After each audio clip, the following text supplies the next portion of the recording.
Hi friends, ഇന്ന് നമ്മൾ പരിചയപ്പെടാൻ പോകുന്നത് ഒരു വാട്ടർ പ്ലാന്റ് ആണ്. ഈ വാട്ടർ പ്ലാന്റിൻ്റെ പേര് ന്യൂഫർ ലൂട്ട എന്നാണ്. ഇതിൻ്റെ ലീഫ് നല്ല പ്ലാസ്റ്റിക് പോലത്തെ നല്ല ഭംഗിയുള്ള ലീഫുകളാണ് ഇതിൻ്റെ. പിന്നെ ഇതിൻ്റെ ഫ്ലവർ നല്ല യെല്ലോ കളർ ഫ്ലവറാണ്. പിന്നെ ഇതിൻ്റെ മറ്റൊരു പ്രത്യേകത എന്ന് പറഞ്ഞാൽ ഈ water plant colour changing water plant ആണ്. ഇത് ഫസ്റ്റ് വിരിയണ ദിവസമാണ് ഈ യെല്ലോ ഷെയ്ഡ് പൂക്കൾക്ക് ഉണ്ടാവുക. അത് കഴിഞ്ഞ് നെക്സ്റ്റ് ഡേ ആകുമ്പോഴത്തേനും കുറച്ച് ഓറഞ്ച് ഷെയ്ഡിലേക്ക് മാറും പൂക്കൾ. അരികത്തുനിന്ന് ഓറഞ്ച് കളറാവും ഇതളുകൾ. ശരിക്കും സെക്കൻഡ് ഡേ ശരിക്കും ഓറഞ്ച് കളറാവും പൂവ്. അത് കഴിഞ്ഞ് പിന്നെ ഓരോ ദിവസം ചെല്ലുന്തോറും ആ ഓറഞ്ച് ഷെയ്ഡ് ഡാർക്കായി വരും. അത് കഴിഞ്ഞ് ഒരു 5 ദിവസം കഴിയുമ്പോഴേക്കും പൂവ് നല്ല റെഡ് ഷെയ്ഡ് വരും.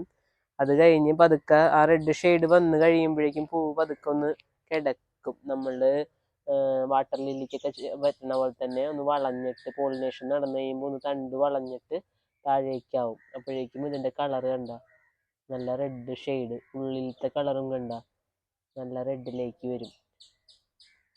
ഇതിപ്പോൾ ഒരു 6 ദിവസം കഴിഞ്ഞ ഫ്ലവറാണ്. ഇത്രയും വ്യത്യാസം. പക്ഷെ പൂവാടില്ല, നല്ല പ്ലാസ്റ്റിക് പോലെയാണ് ഇതിൻ്റെ ഇതളുകളും ഇരിക്കുന്നത്. നല്ല ഭംഗിയുള്ള ഫ്ലവറാണ്. ചെറിയ ചെറിയ ചെനപ്പുകളായിട്ട് സൈഡിൽ നിന്ന് തന്നെ തൈകൾ പൊട്ടി വരും.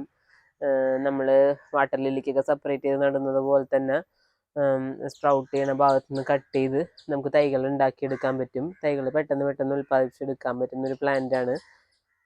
ഒരുപാട് സെൻസിറ്റീവ് അല്ലാത്തത് കാരണം നമുക്ക് പെട്ടെന്ന് തന്നെ പിടിപ്പിച്ചെടുക്കാൻ പറ്റും. നടുന്ന പ്ലാന്റ് ചെയ്യണ മെത്തേഡും കാര്യങ്ങളും എല്ലാം നമ്മൾ ലോട്ടസിനും വാട്ടർ ലില്ലിക്കും ചെയ്യുന്നത് പോലെ തന്നെ നല്ലൊരു വാട്ടർ പ്ലാന്റ് ആണ്.